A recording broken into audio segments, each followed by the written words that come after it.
17 flaming arrows stopped cold against cloth and bamboo. Iga Province, summer of 1579. The warlord Kazuhiro watched from his siege tower as his best archers fired volley after volley at a single figure standing on the castle wall. A young man wearing what looked like padded clothing held together with rope and bamboo strips, armor so crude it appeared to be assembled from farming supplies. Kazuhiro had ordered his men to aim for this one defender because the improvised armor was insulting, a mockery of proper samurai equipment. 17 arrows with oil-soaked tips, set aflame, fired at close range. Each one should have punched through cloth, through body, killed instantly. Instead, every arrow bounced off, deflected, or stuck in the padding without penetrating. The young man stood untouched, and Kazuhiro shouted the question his entire army was thinking. What is that armor made of? How is cloth stopping steel-tipped arrows? The young man's name was Ren. He was 19 years old, apprenticed to a minor ninja clan in Iga. He had no money for proper armor, no access to the iron and leather equipment that samurai wore, no training in traditional armor craft. But he had spent 6 months studying, experimenting, testing, building armor from materials that cost almost nothing: rice straw, bamboo, silk waste, layers compressed and angled in ways that distributed impact, turned penetration into deflection, made soft materials behave like steel. And standing on that wall, watching arrows that should have killed him fall harmlessly away, Ren smiled and shouted back to Kazuhiro, "This is peasant armor, my lord, made from garbage, held together with hope. Apparently hope stops arrows better than metal stops lies." 3 hours later, Kazuhiro's siege of the Iga fortress had failed. His army withdrew, 17 dead from ninja counterattacks, 43 wounded, morale shattered, because the sight of improvised armor stopping professional military equipment had broken something in his soldiers' minds. If peasant materials could defeat samurai arrows, what else were they wrong about? What other assumptions were fatal? The siege ended not from military defeat but from psychological collapse. And Ren, the 19-year-old who built armor from trash, became the person every ninja in Japan wanted to meet, because he had solved the fundamental problem of ninja warfare: how to survive in a world where you could not afford the equipment needed to survive. And his solution was so simple, so elegant, so reproducible, that within 5 years, improvised armor based on his designs had saved hundreds of lives and changed how light infantry fought across Japan. All because one young man refused to accept that being poor meant being defenseless, and instead asked a question nobody else had thought to ask. What if armor does not need to be expensive to work? What if the principles matter more than the materials? What if we have been doing this wrong for 1,000 years? Before we continue, drop a comment telling us where you're watching from, and if you haven't subscribed yet, hit that button right now. We're pushing to reach 1,000 subscribers, and your support makes all the difference. Now let's see how a poor apprentice with no resources built armor that could stop arrows, and how his invention changed warfare in ways that terrified the samurai class. The story begins 3 years earlier, spring of 1576, in a small ninja village called Kuroda in the mountains of Iga Province. The village had 11 families, 68 people total. They were not wealthy ninja, not the famous clans with extensive networks and resources. They were rural ninja, farmers who sometimes did intelligence work, messengers who occasionally conducted sabotage, people who lived on the edge of poverty and survived by being useful to the local warlords who controlled Iga.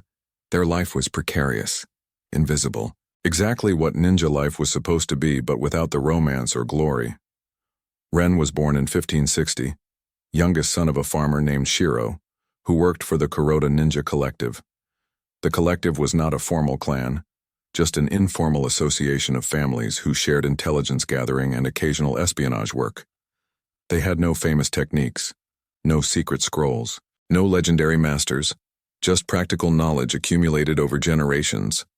How to move quietly, how to gather information, how to survive in a world where samurai had all the power and ninja had only cunning. Ren grew up learning these skills. He was good at climbing, decent at knife work, terrible at patience.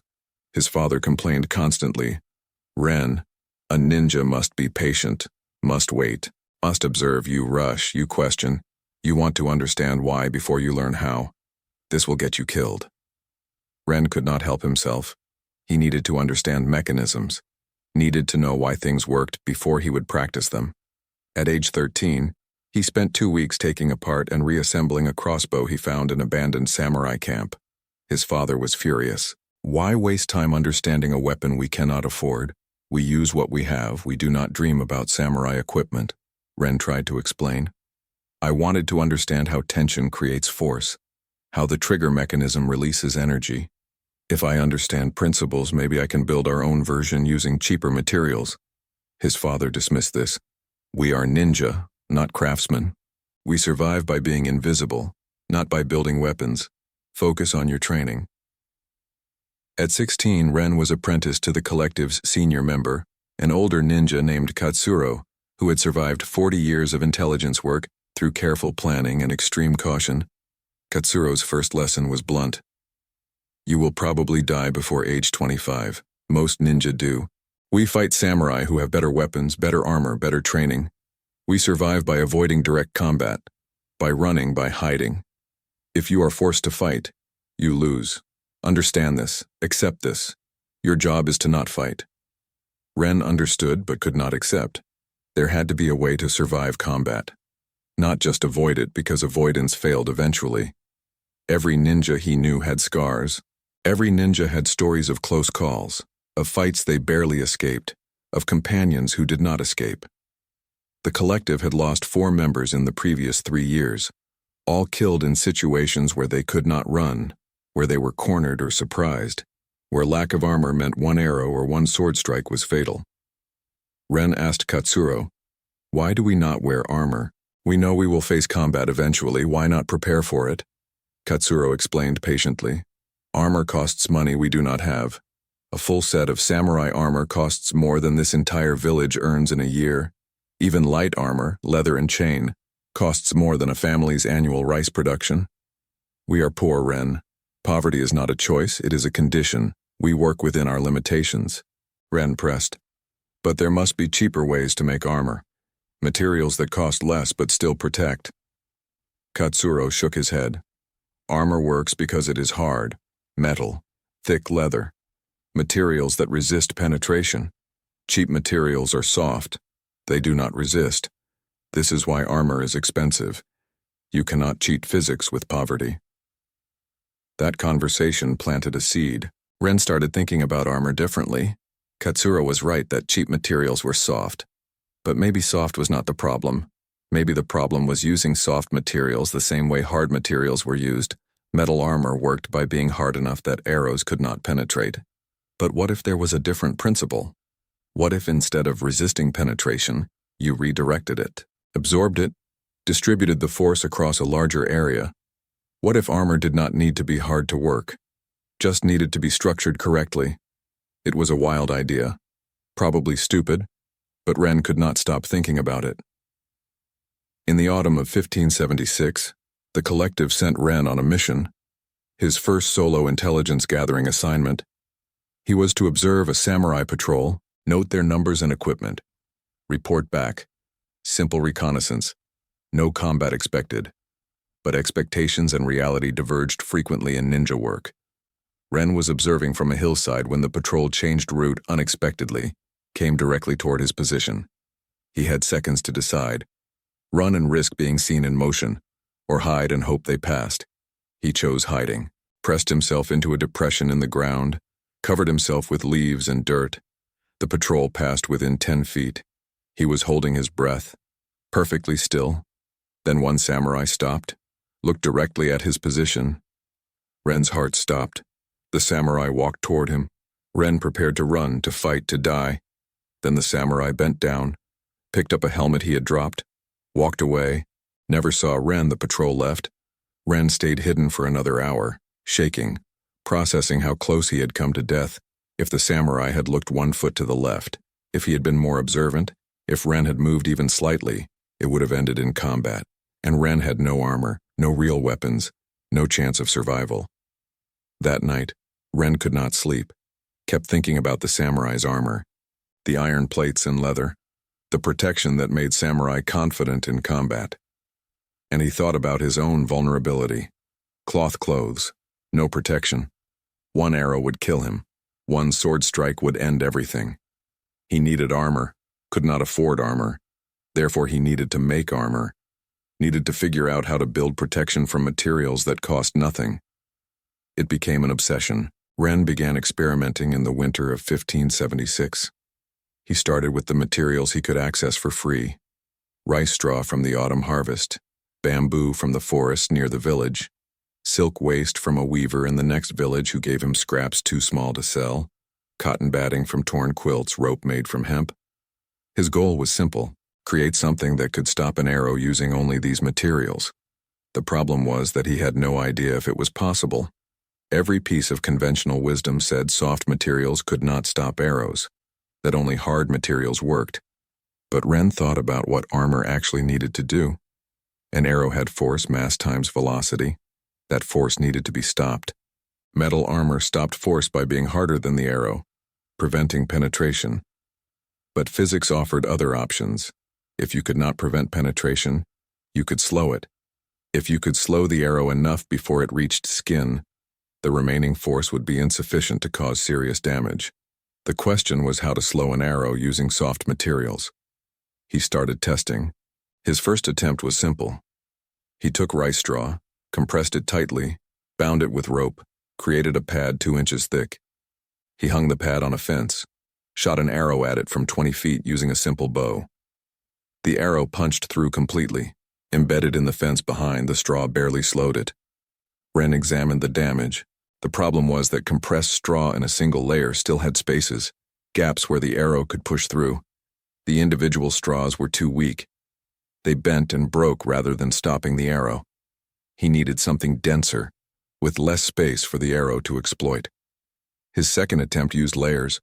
He took rice straw, flattened it, layered it with cloth, created alternating layers: straw, cloth, straw, cloth. 10 layers total, compressed them, bound them tightly, created a pad 3 inches thick. He shot an arrow at this pad. The arrow penetrated halfway, stuck in the middle layers, did not punch through. Ren was excited. This was progress. The layers were working. Each layer was slowing the arrow slightly. The cumulative effect was significant, but halfway penetration was still too much. An arrow that went 1.5 inches into the body would still cause serious wounds, possibly fatal ones. He needed more layers, better compression, or a different structure. Over the next 2 months, Ren tested dozens of variations. He tried different numbers of layers, different materials, different compression methods. He learned that silk was better than cotton because the fibers were stronger. That bamboo strips angled at 45 degrees created better resistance than vertical strips. That each material had optimal thickness. Too thin, and it provided no resistance. Too thick, and it added weight without adding protection. He filled notebooks with observations, measurements, test results. His room became a workshop, filled with prototype armor pieces, test pads, broken arrows. His father was concerned. "Ren, you are wasting time. This obsession with armor is pointless. We cannot afford real armor. Pretend armor will not save you. Focus on your ninja training." Ren tried to explain his progress, showed his father the latest test pad that had stopped an arrow completely. His father was unimpressed. Stopping an arrow in a test is different from stopping an arrow in combat. In combat, there are multiple arrows, from different angles. You cannot cover your entire body in thick padding. You would be too slow, too heavy. This is fantasy. Stop wasting time. Ren did not stop, but he recognized his father's point was valid. His current designs were too heavy. A full suit of armor using his thick multilayer pads would weigh 40 pounds, more than samurai armor, and would restrict movement severely. He needed to make the armor lighter without sacrificing protection. This seemed impossible. Reducing layers reduced protection, but keeping layers kept weight. He was stuck in a trade-off that had no good solution, until he thought about angles. The breakthrough came while watching rain hit the thatched roof of his house. The rain fell straight down, but when it hit the angled thatch, it was redirected, flowed sideways. The angle did not stop the rain, but it changed the rain's direction, reduced its force against the roof. Ren realized the same principle could apply to arrows. If armor was angled instead of flat, arrows would hit at an oblique angle, would be more likely to deflect rather than penetrate. This meant he could use thinner padding if the padding was angled correctly. He started building curved armor pieces, pads that were slightly domed, bamboo strips that were angled to create deflection surfaces. He tested these new designs and found that angled padding 2 inches thick stopped arrows that penetrated flat padding of the same thickness. The angle was doing work, was adding protection without adding weight. By spring of 1577, Wren had a working prototype, a chest piece made from layered silk waste and rice straw, reinforced with angled bamboo strips, covered with cotton cloth. The whole assembly was 2.5 inches thick, weighed 6 pounds, was flexible enough to allow movement. He tested it extensively, shot arrows at it from different angles, different distances, different bow strengths. The armor worked. It stopped every arrow he could fire with his practice bow. The arrows either deflected off the angled surface or stuck in the padding without penetrating through. Wren was ecstatic. He had done it, had built armor from garbage that actually worked. He brought his prototype to Katsuro, explained the principles, demonstrated the tests. Katsuro examined the armor carefully, tested the flexibility, the weight, the coverage. Finally, he said, "This is impressive, Wren. You have built something that might actually be useful, but we need to test it in real conditions. Practice arrows are lighter than war arrows. Practice bows are weaker than war bows, and you have only tested the chest. You need arm protection, leg protection, a full suit, and you need to test against samurai equipment, not our training gear." Katsuro arranged a real test. He knew a ronin, a masterless samurai who lived near Kuroda. The ronin had a proper warbow and war arrows, the kind used in actual combat. Katsuro paid the ronin a small fee to conduct a test. "Shoot this armor with your war arrows, full strength. We need to know if it actually works or if we are fooling ourselves." The ronin agreed. Wren wore his prototype chest piece, stood 20 paces away. The ronin knocked a war arrow, drew the bow. These bows required tremendous strength, had pull weight of over 100 pounds, fired arrows that could punch through wooden shields. The ronin released. The arrow flew, hit Wren's chest piece and stopped. The arrow penetrated 1 inch into the padding, stuck there, did not reach Wren's body. Wren felt the impact like being punched hard, but he was uninjured. The ronin looked impressed. "That padding stopped a war arrow. I have seen samurai armor fail against arrows like that. Your cloth and straw performed better than some metal armor I have encountered." "How much does a full suit cost to make?" Wren calculated. "Using scrap materials I can gather for free. About 3 days of work. If I had to buy the materials, maybe the cost of 2 good meals, far less than 1% of what samurai armor costs." The ronin nodded slowly. "If you can make armor this effective this cheaply, you have created something dangerous.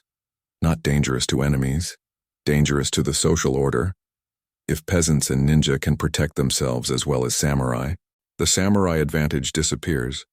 Be careful who you show this to. Some people will want to kill you for this knowledge." Wren spent the next year refining his designs and building complete suits of improvised armor. He created arm guards, leg guards, a helmet made from layered cloth and bamboo. He experimented with different configurations, learned that mobility mattered as much as protection, that joints needed flexibility, that weight distribution affected endurance. By summer of 1578, he had built 3 complete suits, tested them extensively, proved they could stop arrows, sword strikes if the strike was not full force, and even spear thrusts if the angle was favorable. The armor was not perfect. A determined samurai with a sharp sword could cut through it with sustained strikes, but it was far better than nothing, and it cost almost nothing to make. Word spread through the Iga ninja community. Other ninja heard about Wren's armor, wanted to see it, wanted to learn how to make it. Wren demonstrated his designs at a gathering of ninja families, showed them the layering techniques, the angling principles, the materials he used. He expected enthusiasm. Instead, he got mixed reactions. Some ninja were excited, saw the potential, wanted to build their own versions, but others were skeptical, hostile even. An older ninja named Fujimoto spoke against the armor publicly. "This improvised armor is a mistake. It gives false confidence, makes young ninja think they can fight samurai directly. Our survival depends on avoiding combat. on being invisible. If we start wearing armor and fighting, we become targets. We lose our advantage. This armor will get people killed, not save them. Ren tried to respond. The armor is not for direct combat. It is for situations where we cannot avoid combat. For the moments when hiding fails. When we are cornered or surprised, in those moments armor means survival instead of death. Fujimoto shook his head. In those moments, you should already be dead. If you are cornered, you made mistakes earlier. Armor will not fix bad planning. It will just make you slower when you should be running. I oppose teaching this technique. I oppose young ninja wasting time building armor instead of learning stealth. The community was divided. Some families embraced the armor, started building their own suits, taught their younger members Ren's techniques. Other families rejected it, saw it as a dangerous distraction. Katsuro sided with Ren. The armor works. I have seen it tested. It provides real protection. We should not refuse a tool just because it changes how we operate. Adaptation is survival. Refusing to adapt is death. But Katsuro's support was not enough to create consensus. The Iga ninja community remained split, some using armor, some rejecting it, and that split would be tested sooner than anyone expected. In autumn of 1578, tensions between Iga province and surrounding samurai lords escalated. Iga had maintained independence for decades by being too difficult to conquer. The mountains were treacherous. The ninja were skilled at guerrilla warfare. Several warlords had tried to take Iga and failed, but the political situation was changing. Oda Nobunaga, the most powerful warlord in Japan, was consolidating control. He was eliminating independent provinces, demanding submission. Iga's independence was increasingly seen as intolerable, an insult to Nobunaga's authority. Rumors spread that Nobunaga was planning an invasion, a massive force that would overwhelm Iga's defenses through sheer numbers.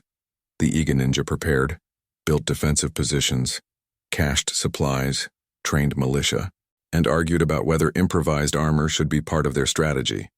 The test came in spring of 1579, not from Nobunaga, but from a smaller warlord named Kazuhiro, who controlled the domain bordering Iga's eastern edge. Kazuhiro had his own ambitions, thought that conquering Iga before Nobunaga did would earn him favor and territory. He assembled an army of 400 samurai, a significant force, and marched toward the largest Iga fortress, a castle built into the mountainside that served as the central defensive position for the eastern part of the province.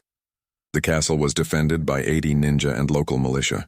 They were outnumbered 5-1, but the castle's position was strong, built on a cliff, approachable only from one narrow path, designed to be defended by small forces against larger ones. Ren was at the castle when Kazuhiro's army arrived.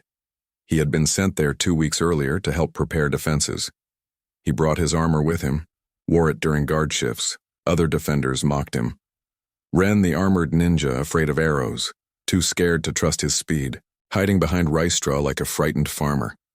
He ignored the mockery, kept wearing the armor, kept suggesting that others build their own suits. Only 3 other defenders agreed, built simple chest pieces following his instructions. The rest refused, considered armor beneath their dignity a sign of cowardice. They were ninja. They relied on skill and stealth, not equipment. Kazuhiro's siege began with a bombardment. His archers positioned on a ridge 400 feet from the castle wall, close enough to shoot accurately, far enough to be safe from return fire. They fired volleys, dozens of arrows arcing toward the castle. Defenders scrambled for cover, crouched behind walls. Most wore no armor, relied on the stone fortifications for protection. But walls had gaps. Defenders had to expose themselves to shoot back, to observe enemy positions, to move supplies. Every exposure was risk. Within the first hour, 3 defenders were hit. 1 killed instantly by an arrow through the throat. 2 wounded. The math was brutal. Kazuhiro had hundreds of archers, could sustain bombardment for hours. The defenders had 20 archers, could not match the volume, could not suppress the enemy fire. They could only endure and hope the walls held. Ren was assigned to a section of wall that faced the main approach. His job was to watch for assault attempts, to call warnings if enemy soldiers tried to climb. It was dangerous duty. required standing where he could see over the wall, which meant exposing his upper body to archer fire. Other defenders rotated this duty, each person taking short shifts to minimize exposure. But Ren volunteered for continuous duty. "I have armor, I can stay exposed longer, watch more carefully."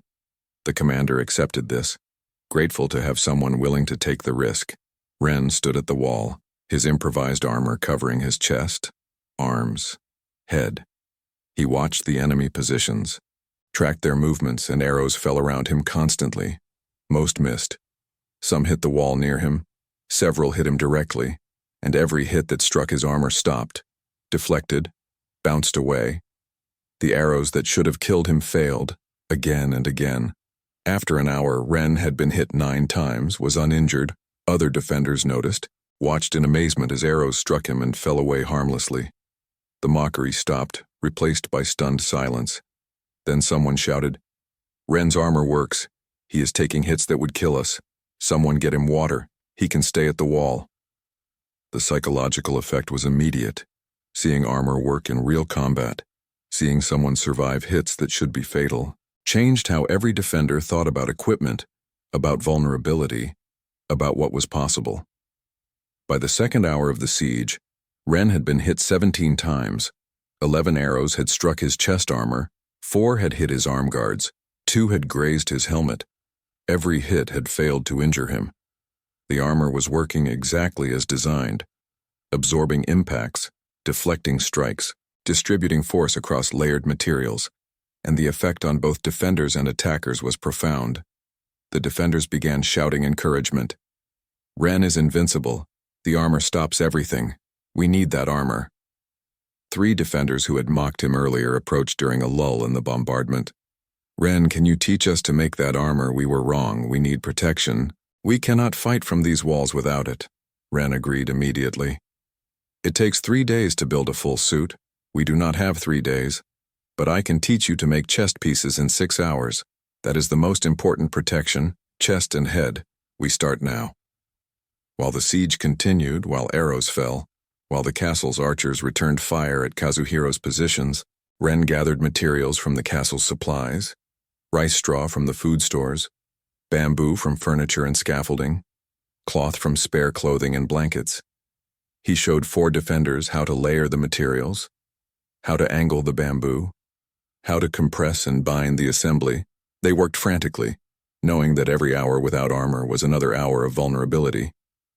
By evening, 4 crude chest pieces were complete, not as refined as Ren's armor, thicker and heavier than optimal, but functional. The 4 defenders put on their new armor, returned to the walls. Within an hour, 2 of them had been hit. Both survived hits that would have been fatal.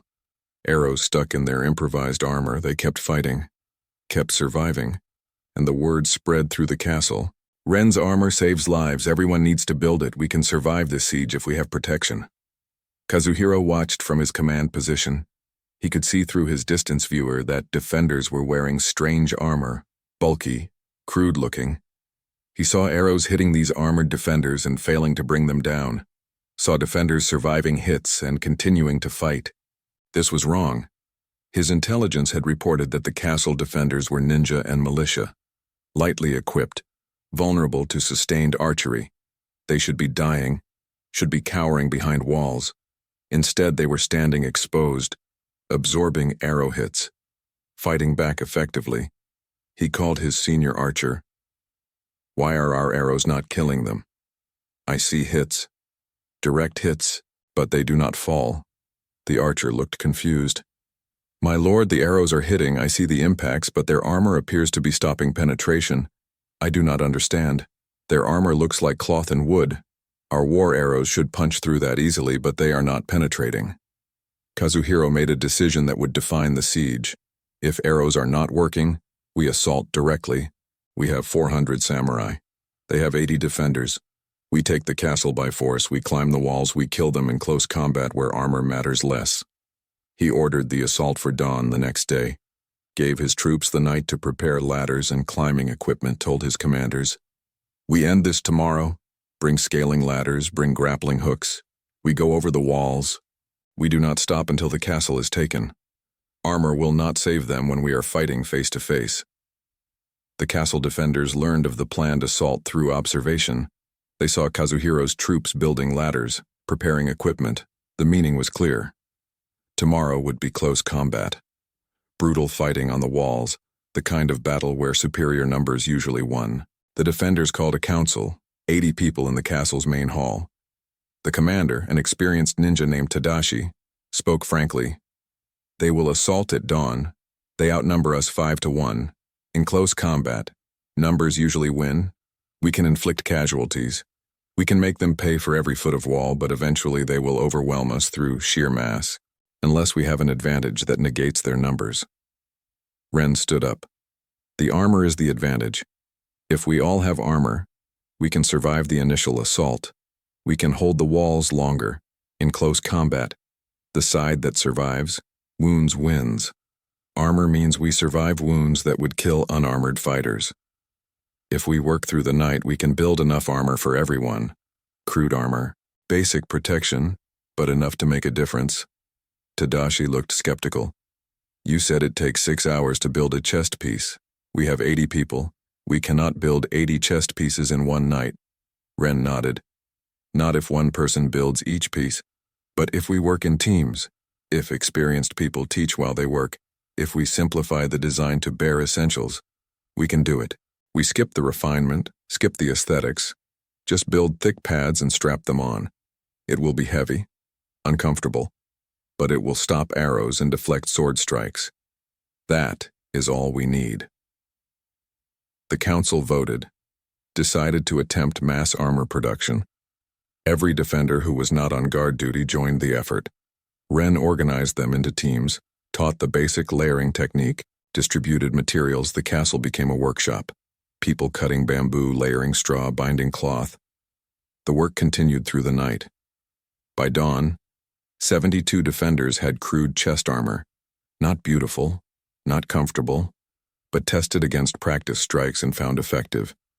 8 defenders declined armor, chose to rely on speed and evasion, considered armor a hindrance. Ren did not argue. Everyone had to make their own choice. But he noted that the 8 who refused were all older ninja, practitioners of traditional methods. While the younger defenders and militia had embraced the armor enthusiastically, it was a generational divide, old ways versus adaptation, and the battle would test which approach survived. Kazuhiro's assault began at sunrise. 200 samurai advanced in waves carrying ladders, shields, grappling hooks. They moved quickly across the approach, ignoring archer fire, accepting casualties to reach the walls. The first wave hit the wall, threw up ladders, began climbing. Defenders pushed ladders away. Shot climbers, threw rocks, poured boiling water. The assault was chaos, screaming, dying, violence concentrated in small spaces. Samurai reached the wall top, engaged defenders in close combat, swords against spears, clubs, knives. The fighting was desperate, brutal, both sides taking casualties. But within the first 10 minutes, a pattern emerged. The 8 unarmored defenders were wounded quickly. Sword cuts, spear thrusts. They were forced to retreat from the walls, leaving gaps in the defense, but the 72 armored defenders absorbed hits and kept fighting. Swords that should have killed them cut into armor and stopped. Spear thrusts that should have penetrated were deflected by angled bamboo. They took wounds, but survivable wounds, cuts to unprotected arms, bruises from impacts, nothing fatal, nothing that stopped them from fighting, and this made the difference. Kazuhiro's samurai climbed the walls expecting to kill defenders quickly, to overwhelm through aggression and numbers. Instead, they found defenders who would not die, who took hits and kept fighting, who seemed almost invulnerable. The psychological effect was devastating. Samurai hesitated, became cautious, lost momentum, and in siege warfare, momentum is everything. The assault stalled, became a grinding exchange where neither side could advance. After 2 hours, Kazuhiro called retreat. His forces pulled back. He had lost 37 men, wounded 68, and had not taken a single section of wall. The defenders had lost 3 dead, all from the unarmored group, and 17 wounded, but only 2 seriously. The rest had minor injuries through armor gaps.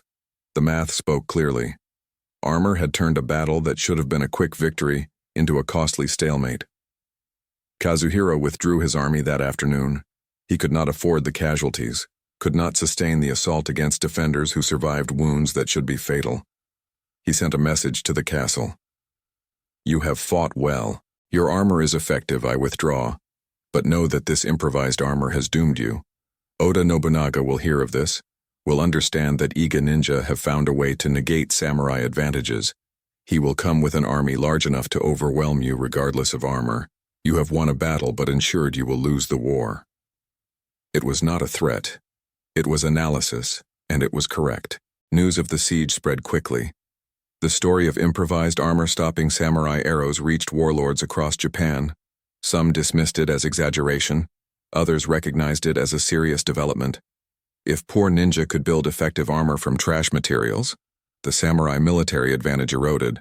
Battles became more costly, control became harder to maintain, and Oda Nobunaga, hearing the reports, understood immediately that this was a threat to the entire social order. Within 6 months, Nobunaga launched his full invasion of Iga, 40,000 troops, overwhelming force designed to crush the province through sheer numbers. The invasion succeeded. Iga fell. The ninja clans were scattered or destroyed. Kuroda village was burned. Many of Ren's friends and family died or fled. It was catastrophe. But it was not complete annihilation. Many ninja survived because they wore armor, because arrows that would have killed them failed, because they could retreat while absorbing hits that unarmored fighters could not survive. Casualty rates among armored ninja were 40% lower than unarmored ninja. Hundreds of lives were saved by improvised armor, and survivors carried Ren's techniques with them, spread the knowledge to other provinces, taught other communities how to build protection from nothing. Ren survived the invasion. He fled to Koga province, worked as a craftsman, taught armor making to anyone who asked, never charged money, considered it his duty to spread knowledge that saved lives. Over the next 5 years, improvised armor based on his designs appeared across Japan, not just among ninja, but among Ashigaru, the peasant foot soldiers that made up the bulk of every army. Ashigaru could not afford samurai armor, but they could build Ren's layered padding. They could protect themselves for the cost of a few meals, and they did by 1585. Approximately 40% of Ashigaru in armies across Japan wore some form of improvised armor. The designs varied, some were better than others, but all followed Ren's core principles: layering, angling, using soft materials to absorb and deflect rather than resist. The samurai class hated this development. They issued orders banning improvised armor, claiming it was dishonorable, that proper warriors wore proper equipment, but the orders were unenforceable. You could not stop people from wearing padded clothing, could not prevent them from layering materials. The knowledge was out. The techniques were simple enough that anyone could learn them, and the results were undeniable. Battles that should have been quick victories became grinding slogs. Casualty rates increased. Wars became more expensive. The era of cheap military dominance through superior equipment was ending, not because of some revolutionary technology, but because a 19-year-old ninja had figured out how to build armor from garbage. Ren never became famous. His name did not appear in military histories. Official records credited the development of improved Ashigaru armor to various samurai commanders who claimed they had invented the techniques. Ren did not care about credit, cared only that people survived. He died in 1603, age 43, of illness. He was buried in a small cemetery in Koga. His grave marker read simply, Ren, craftsman. No mention of armor, no mention of the siege, no mention that his invention had changed warfare. But people remembered a Shigeru who wore his armor told their sons. Those sons told their grandsons. Within 2 generations, the story had transformed. Some versions claimed Ren was a master ninja who had learned secret armor techniques from Chinese masters. Other versions said he was a samurai who rebelled against his class. Still others claimed he was a divine craftsman blessed by gods. None of the embellished versions were true, but they kept the core truth alive: that someone had proven armor did not need to be expensive to work, that principles mattered more than materials, that ingenuity could overcome poverty. The technical legacy was more concrete. Japanese armor evolved. Even samurai armor began incorporating some of Ren's principles: layered padding under metal plates, angled surfaces to deflect strikes, the understanding that armor was not just about hardness, but about energy distribution. By 1620, when Japan entered the long peace of the Tokugawa period, armor design had been fundamentally altered by concepts that originated with a poor apprentice experimenting with rice straw. The changes were not revolutionary, were not obvious, but they were real, measurable in reduced casualties, in improved protection-to-weight ratios, in the democratization of defense that made foot soldiers more survivable. 17 flaming arrows bounced off cloth and bamboo that day in 1579. Each one should have killed, each one failed, and the sight of those failures broke something in the minds of everyone watching. The assumption that expensive equipment was necessary for survival. The assumption that poverty meant vulnerability. The assumption that social class determined military capability. Ren's armor proved that a determined person with limited resources could build protection that worked as well as equipment that cost a year's wages, and that proof could not be erased, could not be banned, could not be forgotten. It became part of the knowledge base, part of what people understood was possible. And in a society built on rigid class divisions where samurai had military advantages that justified their power, the knowledge that anyone could build effective armor was revolutionary. Not because it overthrew the system, it did not, but because it proved the system was based on maintainable advantages, not inherent superiority. And once people knew that, once they understood that the samurai edge could be replicated with rice straw and bamboo, the psychological foundation of the social order weakened. It took centuries for that weakening to manifest in political change. But the seed was planted in 1579, when a young man stood on a wall wearing armor made from trash and proved that hope, combined with understanding of principles, could stop arrows better than metal combined with wealth. And sometimes that is how change happens, not through revolution, but through one person solving a problem everyone else accepted as unsolvable, building something everyone else said could not be built, surviving when everyone else said survival required resources they did not have, and in surviving, proving that the impossible was just difficult, that the unaffordable could be improvised, that the future did not have to look like the past, and that armor, like everything else, was ultimately about knowledge, not money, about structure, not status, about understanding how force worked and working with physics rather than against it. And once you understood that, once you internalized that principles mattered more than materials, you could build anything, protect anyone, change everything, one layer of rice straw at a time.